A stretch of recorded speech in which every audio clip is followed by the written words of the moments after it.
Hello viewers, ఎట్లున్నారు అందరూ? మేమైతే ట్రిప్ ప్లాన్ చేసి ఆనంగా ట్రిప్కి అయితే స్టార్ట్ అవుతున్నాం అనమాట. గోవాకి వెళ్తున్నాం. మేమైతే ఫ్లైట్ టికెట్స్ బుక్ చేసుకున్నాము. ఎయిర్పోర్ట్కి అయితే వెళ్తున్నాం అనమాట. సో మాకైతే ఫ్లైట్ ఎర్లీ మార్నింగ్ 7:35కి ఉంది. సో మేము నైట్ 11కి అట్లా డైరెక్ట్గా ఎయిర్పోర్ట్కి కార్ మాట్లాడుకొని వెళ్ళాలని అయితే డిసైడ్ అయ్యాము. సో అందుకే కార్ అయితే వచ్చేసింది. లగేజ్ అంతా పెడుతున్నాము.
హైదరాబాద్ ఎయిర్పోర్ట్ దగ్గరికి అయితే వచ్చామన్నమాట.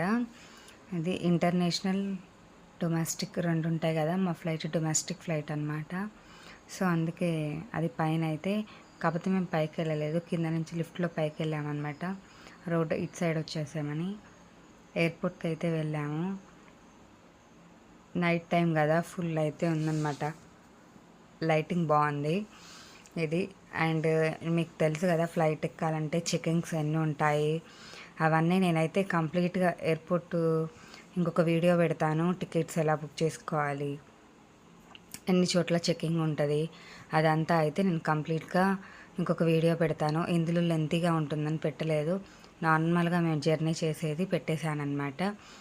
అందరం వెళ్తున్నాము. ఫస్ట్ ఒక పోలీస్ ఉంటాడు, ఆయన చెకింగ్ చేస్తాడు ఆధార్ కార్డ్స్. తర్వాత బ్యాగులు అనమాట, బ్యాగ్స్ వెయిట్ చూసి అక్కడికైతే మనతో పాటు ఎలా ఉండవు కదా, లగేజీ వాళ్ళు చూస్తారనమాట బ్యాగేజ్ దగ్గర. నెక్స్ట్ అయితే మేము ఇప్పుడు అక్కడికే వెళ్తున్నాము. అదే అనమాట వీడియో, చూడండి.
బ్యాగ్స్ తీసుకొని వెళ్తుంటే అక్కడ ఒక సెక్యూరిటీ అడుగుతున్నాడు అనమాట, డొమెస్టికా ఇంటర్నేషనల్ అని అందరిని అడుగుతున్నాడు. డొమెస్టిక్ అని చెప్తే వెళ్ళండి అన్నారు. అండ్ ఇక్కడ చూసారా, ఇక్కడ లగేజీ అయితే మన లగేజీని చెక్ చేసి ట్యాగ్ వేస్తారనమాట. అండ్ ఇంకొకటి ఏంటంటే ఆ బ్యాగ్స్లో ఏమేమి ఉండాలి, ఏమేమి ఉండదు అవన్నీ మనకి చెప్తారు. ఎలక్ట్రానిక్కి సంబంధించినవి ఏమి అందులో ఉంచొద్దు అనమాట. ఏవైనా ఓన్లీ బట్టల వరకు అయితే మేమైతే ఉంచేసాము. మన నేమ్తో ట్యాగ్ ఇచ్చి అలా సూట్ కేసుకి అతికిచ్చి పంపిస్తారు. మనం ఫ్లైట్ దిగాక మన లగేజ్ అయితే అక్కడ ఉంటుందన్నమాట. ఇది నార్మల్గా అట్లా మొత్తం ఫ్లైట్లోనే వస్తుంది కానీ మన దగ్గర ఉండదు. అందుకే మనం ఏం చేయాలంటే నార్మల్గా మన దగ్గర ఒక వాటర్ బాటిల్, మొబైల్స్, ఛార్జర్స్ అర్జెంటుగా కావాల్సినవి అనుకున్నవి మనం హ్యాండ్ బ్యాగ్ కానీ లేకపోతే వేరేది ఏదైనా ఒక బ్యాగ్లో అయితే మనం ఉంచుకొని అది మన దగ్గర ఉంచుకోవాలన్నమాట. నార్మల్గా పెద్ద పెద్దవి అయితే అట్టే పోతాయి. సో ఇక్కడ అయితే ఎవరి పేరు మీద వాళ్ళది ట్యాగ్ వేసి ఆయన చేసిన తర్వాత మనకి బోర్డింగ్ పాస్లు అయితే ఇస్తారు. ఇక్కడే ఇస్తారనమాట మన బోర్డింగ్ పాసులు. ఈ అన్నయ్య అయితే నేను వీడియో తీస్తున్న అయితే చాలా కోఆపరేట్ చేశారు. నన్ను కూడా తీయండి అని మరీ తీపిచ్చుకున్నాడు ఇక్కడ. అదనమాట. ఇప్పుడైతే ప్రజెంట్ అదే జరుగుతుంది. ఇంకొకటి ఏంటంటే వాల్యుబుల్గా ఉండే కూడా ఇందులో పెట్టొద్దు. ఎలా పడితే అలా విసిరేస్తారు సూట్ కేసులని. సో ఏమైనా బట్టలు అయితేనే బెటర్. అక్కడ చూసారు కదా ఎలా పడిపోతుందో. అవన్నీ అలా ఎట్లా పడితే అట్లా వస్తాయన్నమాట. కొంచెం వాల్యుబుల్గా పగిలే అయితే అలా పెట్టుకోకుండా ఉండడమే మంచిది అని నేను అంటున్నాను అనమాట. ఇవన్నీ చూశాక నాకు అర్థమైంది. సో అందుకే ఇదన్నమాట. అండ్ ఇంకొకటి ఏంటంటే టికెట్స్ బుక్ చేసేటప్పుడు కానీ అక్కడికి వెళ్ళాక కానీ గోవాలో స్కామ్స్ కానీ అవన్నీ అయితే ఫుల్గా ఉన్నాయి. నేనైతే అన్నీ సపరేట్ వీడియోలు తీసి మంచిగా అర్థమయ్యేటట్టయితే నేను పెడతాను. ఇది అనమాట. అక్కడ లగేజీ చెకింగ్ అయిపోయిన తర్వాత ఏంటి ఒకటి పెద్ద లగేజీ ఉంది, చిన్న లగేజీ చెక్ చేయరా అనుకుంటున్నారా? నెక్స్ట్ అదే ఉంటుంది. మనం హ్యాండ్లో అయితే తీసుకెళ్తాం కదా, ఆ లగేజీతో సహా మొత్తం చెక్ చేస్తారు ఎయిర్పోర్ట్లో. ప్రతి ఫోన్తో సహా బ్యాగ్లో ఏమేమి ఉన్నాయో అన్నీ తీసి ఆ టబ్లో వాచెస్తో సహా అన్నీ వేయాలన్నమాట. ఆఫ్టర్ దట్ ఆ చెకింగ్ అయిపోయాక అనమాట లిఫ్ట్లో వెళ్ళాము.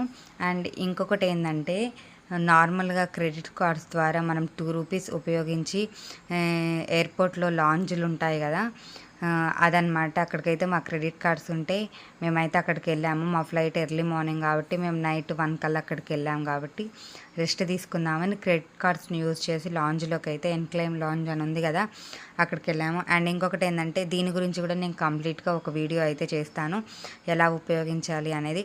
అందులో ఫుడ్, డ్రింక్స్, బెడ్ అన్నీ ఫ్రీ అనమాట. ఒక 2 రూపీస్ కట్ చేసుకొని అన్నీ ఇస్తారు. మేము అదే అక్కడికి వెళ్ళి అయితే ఫ్రీగా అయితే ఉన్నామన్నమాట. ఫ్రీగా తిన్నాము అన్నీ. అప్పుడే అనమాట ఈ వీడియోస్ మీకు చూపిద్దామని తీశాను.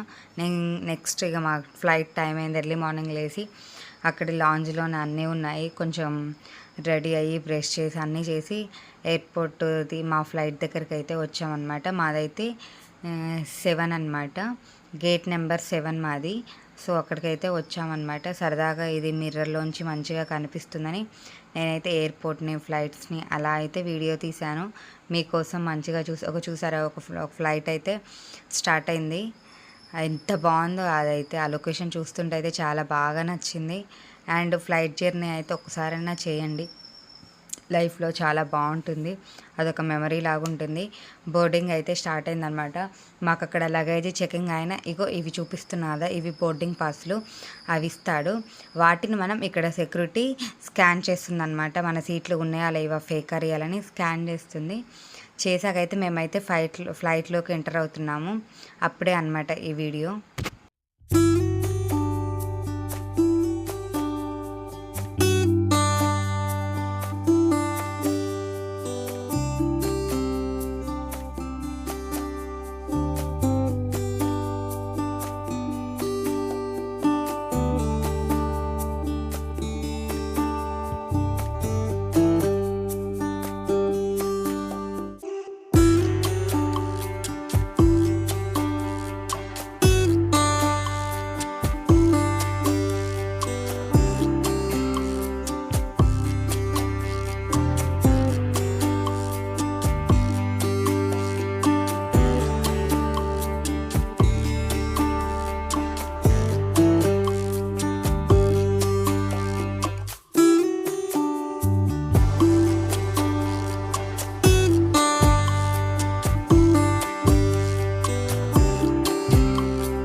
అక్కడ అన్ని చెకింగ్స్ అయిపోయినా మళ్ళీ మనం ఫ్లైట్ ఎక్కే ముందు చెకింగ్ అయితే జరుగుతుంది. మన ఫ్లైట్ టైము, ఫ్లైట్ ఇదేనా కాదా అనేది అయితే చూసి మళ్ళీ మనల్ని పంపిస్తున్నారనమాట. సో ఇది ఫ్లైట్లోకి అయితే ఎంటర్ అయ్యాం మనం. చూడండి ఇదే అనమాట ఫ్లైట్. మా సీట్స్ అయితే వెనుక సైడ్ ఉన్నాయి. సో అక్కడికైతే మేము వెళ్తున్నాం అనమాట. ఒక్కొక్కళ్ళం అయితే ఎక్కాము ఫ్లైట్. మా ఫ్రెండ్స్ ట్రిప్ గ్యాంగ్తో వెళ్తున్నాం కాబట్టి అందరం అయితే హ్యాపీగా చాలా ఎంజాయ్ చేసాం. ఇంకొకటి ఏంటంటే ఫ్లైట్ టికెట్స్ బుక్ చేసుకునేటప్పుడు మనకి తక్కువ కాస్ట్ పడాలన్న వాటన్నిటికీ టెక్నిక్స్ అయితే ఉంటాయన్నమాట. అవన్నీ నేను మీకు ఇంకో వీడియోలో అయితే చెప్తాను. నేనైతే ఫ్లైట్ ఎక్కాను, ఎక్సైటింగ్గా ఫీల్ అవుతున్నాను. ఆల్రెడీ నేను ఇంతకు ముందు ఎక్కాను, ఇది సెకండ్ టైం అనమాట. నేను ఫ్లైట్ అయితే ఎక్కాను. ఇది మన విండో సీట్ అనమాట. ఫ్లైట్ ఎక్కి కూర్చోగానే ఫస్ట్ అయితే బెల్ట్ అయితే కంపల్సరీ అనమాట. అప్పటికి చెప్తూనే ఉంటారు ఫ్లైట్ ఎక్కగానే బెల్ట్ పెట్టుకోండి అని. అదనమాట, బెల్ట్ అయితే ఖచ్చితంగా ఉండాలి. అదైతే సేఫ్టీ, మన సేఫ్టీ కాబట్టి మనం ఖచ్చితంగా పెట్టుకోవాలన్నమాట. సో మేము కూర్చున్న సీట్ అయితే అది. నేను మొత్తం మీకు ఒకసారి నార్మల్గా చూపిస్తున్నాను. ఇదన్నమాట ఫ్లైట్. ఎమ్మటి జాగ్రత్తలు అవన్నీ చెప్తారు కదా, చెప్తున్నారు. చెప్పడం అయిపోయినాక చూసారు కదా ఫ్లైట్ అయితే స్టార్ట్ అయింది.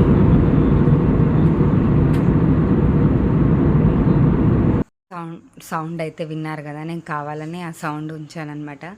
ఫ్లైట్ ఎక్కిన ఫీలింగ్ ఉండాలి కదా, అలా సౌండ్, గాలి సౌండ్ అయితే బాగా వస్తుంది. ఇది చూడండి, పైకి వెళ్ళాక కొంచెం దూరం వెళ్ళాక అనమాట. ఈ వ్యూ అయితే నాకు చాలా బాగా నచ్చింది. అండ్ దిగేసాము. ఇంకా మిగతా వీడియోలు తీసాను కానీ కంప్లీట్ ఫ్లైట్ జర్నీ ఇంకొక వీడియోలో అయితే నేను పెడతాను ఎలా ఉంది అనేది. ఇదైతే చూడండి, గోవా ఎయిర్పోర్ట్కి అయితే మేము వచ్చాము. రావడమే రైన్ అయితే మాకు తగిలిందనమాట. నేనైతే చాలా అప్సెట్ అయ్యాను. ఇంతగానం గోవా వచ్చి రైన్ ఉంటే ఏంటి, ఎంజాయ్ చేస్తామా లేదా అని చాలా అనమాట. కానీ పర్లేదు, మేము వెళ్ళిన రోజే వాన ఉంది, తర్వాత మొత్తం ఏం లేదు, ఎండనే వచ్చింది. ఇలా అయితే ఒక్కొక్కరం అయితే ఎయిర్పోర్ట్కి అయితే వెళ్తున్నాం అన్నమాట.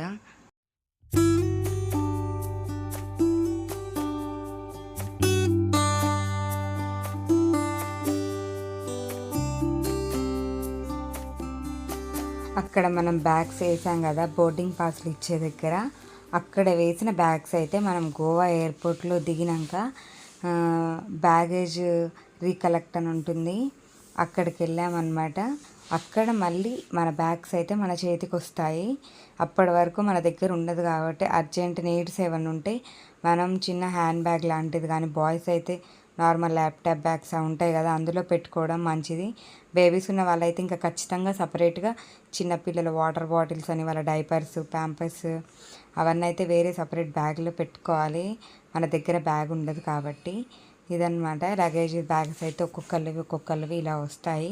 మాదైతే మేము తీసుకున్నాము. లగేజ్ బ్యాగ్స్ తీసుకున్నాక మేమైతే బయటకు వచ్చాము. అక్కడ లైన్గా ట్యాక్సీస్ అయితే అవైలబుల్గా ఉంటాయి. మేము ట్యాక్సీ తీసుకొని మేము బుక్ చేసుకున్న రూమ్ దగ్గరికి వెళ్ళాము.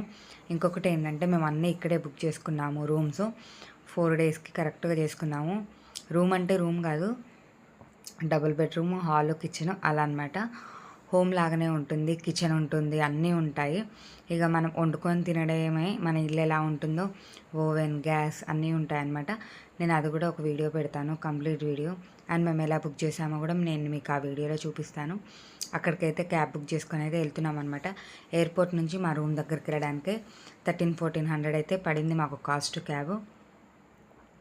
అలా అయితే వెళ్తున్నాం అనమాట.